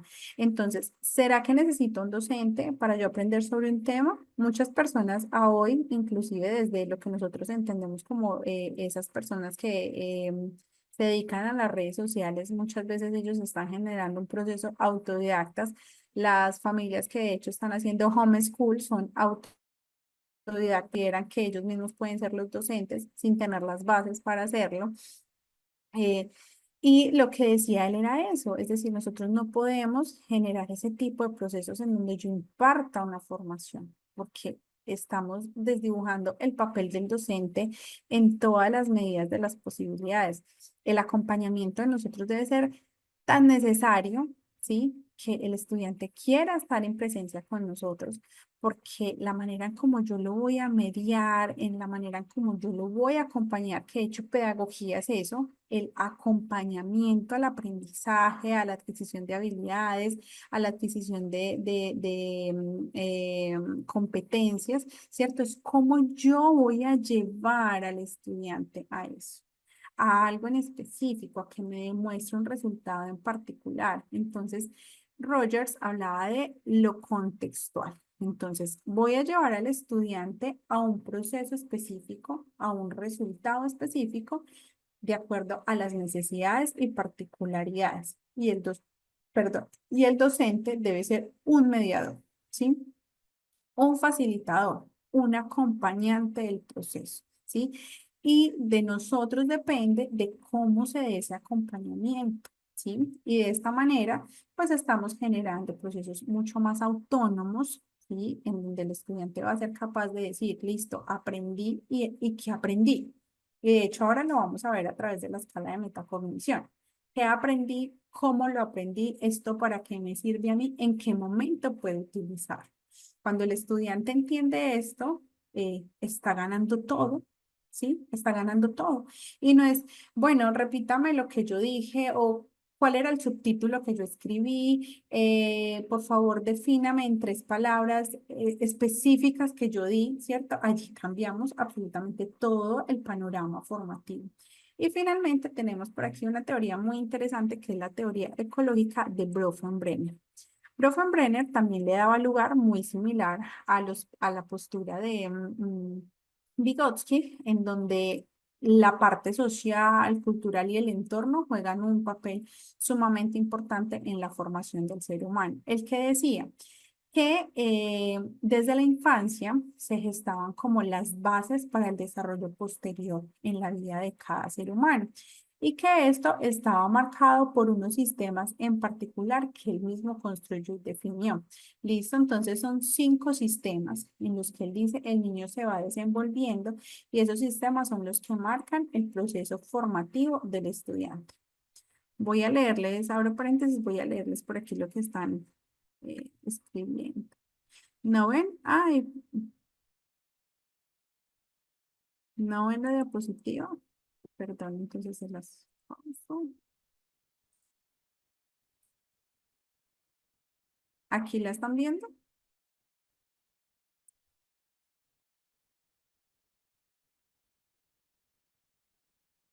Sí. Ah, lo sé. Se nos da la diapositiva, listo, por aquí ya está. Por aquí yo veo que Ivonne insiste en que se oye mal. Ivonne, yo insisto en que puede ser tu computadora o algo, porque de hecho yo por aquí estoy validando el sonido en mi teléfono y tengo pues buena como receptividad de la misma. Entonces de pronto mirar de dónde estás conectadita y revisar pues como el tema allí del audio. Bueno, finalmente entonces nos encontramos por aquí en la teoría ecológica de Bronfenbrenner. Decíamos que él estipuló 5 sistemas en los cuales el ser humano se desenvuelve a lo largo de su proceso evolutivo y que son sumamente importantes y decisivos en todas las actividades que desarrollaba el ser o que desarrolla el ser humano. Esto tiene que ver con el humanismo, es decir, estas posturas de estos autores piensan primero en la persona que darle prioridad al contenido, ¿sí? Que es lo que nosotros de cierta manera estamos también buscando con las posturas contemporáneas. ¿Qué necesita mi estudiante? ¿Cómo puedo priorizar al estudiante? Porque realmente educar ahora es todo un reto, ¿sí? Entendemos que los estudiantes no quieren ir a las aulas, entendemos que los estudiantes quieren es la inmediatez, no quieren procesos largos, tediosos, y lo vemos particularmente con muchas carreras universitarias, ¿sí? A hoy un estudiante no le interesa estudiar 5 años y cualificarse en 5 años porque 5 años que es todo eso, ¿sí? Hoy el estudiante quiere cualificarse en 4 años con carreras de 8 semestres y es más interesante la que tenga menos semestres que la que tenga más. Entonces ahora las universidades a nivel internacional están generando como mirando a ver cómo posibilitan que 10 semestres se consoliden en 8 para así poder atender a la inmediatez del mundo, ¿sí? Porque es lo que el estudiante está buscando actualmente. De hecho, reitero, tener estudiantes es un logro, ¿sí? Es un logro que no todas las personas pueden tener actualmente. Las aulas están casi vacías, porque los estudiantes de hecho están viendo otras posibilidades de desarrollo, de pronto un poco descontextualizadas, pero es lo que nos está vendiendo el mundo, ¿cierto? Entonces, bien, retomemos y ya vamos terminando. Inicialmente está el microsistema que tiene que ver con esas personas que hacen parte de mi contexto principal. Entonces hablamos de la familia y la escuela. Entonces las personas que componen ese microsistema, la palabra lo dice, es el más pequeño, son las primeras personas con las cuales se genera todo el relacionamiento. Seguidamente hablamos del mesosistema que tiene que ver con la interacción que se da en esos sistemas, ¿sí? El exosistema tiene que ver con la comunidad, la iglesia, el vecindario, ¿cierto? El macrosistema tiene que ver con cómo yo me relaciono desde lo social, desde lo político, desde lo económico, atendiendo unas costumbres, a unas particularidades generales del exosistema. Y finalmente hablamos del cronosistema, que hablamos de cómo nosotros nos condicionamos a lo largo del tiempo y cómo esto va cambiando a lo largo de la vida, a partir de mi evolución, de mi postura, de mi pensamiento y demás. ¿Listo? Chicos, hasta aquí, preguntas, dudas, inquietudes. Todo claro, todo ok.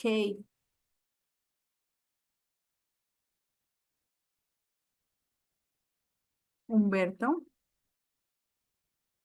Sí, lo que a mí me preocupa es que veo que los sistemas educativos responden más al mercado, son más economicistas.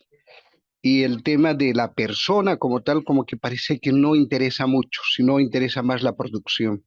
Y ese es un tema que me cala los huesos todos los días, porque no sé hacia dónde estamos llevando la educación como educadores también, porque los sistemas nos regulan, ¿no? Entonces, eso voy. Copiamos Montessori, no digo que son estrategias interesantes, pero obedecen a momentos históricos muy concretos, responden a realidades concretas. Y hay veces traspasamos una planta a una tierra donde no va a dar ciertas cosas o las condiciones no son adecuadas. Entonces, es un tema bastante complejo. No digo que esto se da al 100%, pero debe permitirnos hacer una reflexión sobre la labor que estamos haciendo. Muchas gracias, Humberto, por tu participación. Muy elocuente lo que dices y sí, digamos que los programas educativos en este momento generan es competencia, ¿sí? Porque educar ahorita no está de moda, ¿sí? La gente no prioriza como la educación como una necesidad, como una garantía, ¿sí? Como una posibilidad de desarrollo, no, lo vemos más como una imposición, como una obligación, y no como qué rico aprender, qué rico empaparme de esta información, qué rico tener estas experiencias y demás. Chicos, por el día de hoy hemos terminado. Nos encontraremos entonces de nuevo el día de mañana, viernes, ¿sí? Para culminar esta semana. Les deseo una feliz noche. Quienes continúan por aquí para neurodiversidad, entonces en unos minuticos nos conectamos y nos unimos. Vamos a hacer una pausa activa y ya regresamos. Listo. Por acá, si quieren, por el chat, me dejan sus comentarios, cómo nos fue el día de hoy, qué tal la información y nos encontramos nuevamente mañana. Para quienes continúan por aquí, entonces nos vemos en un ratico, ¿listo? Hola, muy buenas noches para todos. Hola, profe. Espero que estén muy bien. Mi nombre es Viviana. Les voy a ayudar con el cierre de esta clase. Y como lo acaba de comentar la profesora, más o menos en unos 5 minuticos, los que están interesados en continuar se quedan en esta sala, porfa. Les voy a proyectar pantalla y ya damos inicio a la siguiente formación. Muchísimas gracias por acompañarnos.